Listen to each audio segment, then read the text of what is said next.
Komisi Kode Etik Polri Polda Jawa Tengah menyidangkan Ajun Komisaris Besar Polisi Basuki di ruang sidang, Mapolda Jateng, Kota Semarang, Rabu, 3 Desember 2025. AKBP Basuki menjalani sidang tersebut secara tertutup atas dugaan pelanggaran etika berat berupa pelanggaran kesusilaan terkait hubungan asmara dengan dosen Universitas 17 Agustus 1945, Untag, Semarang, Dwinanda Lincia Livai, 35.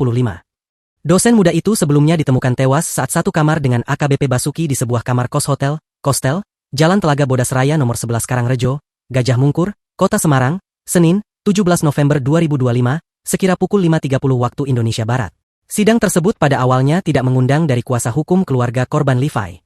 Meskipun begitu, kuasa hukum keluarga korban tanpa undangan resmi tetap mendatangi Polda Jateng yang pada akhirnya diperbolehkan mengikuti persidangan tersebut.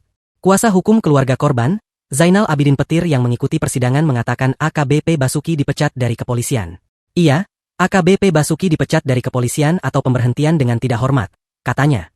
Sidang kode etik tersebut dipimpin oleh Kombes Fidel, Wakil Ketua Sidang Kombes Rio Tangkari dan anggota Komisi AKBP Dandung yang berlangsung dari pukul 10.00 hingga pukul 16.30 waktu Indonesia Barat. Selepas sidang dilakukan, AKBP Basuki keluar dari ruangan sidang mengenakan rompi bertulisan Patsus. Basuki digiring dari pintu ruangan sidang menuju ke lift yang hanya berjarak sekitar 5 meter. Dari jarak sedekat itu, Basuki tampak berusaha keras berkelit dari sorotan kamera jurnalis.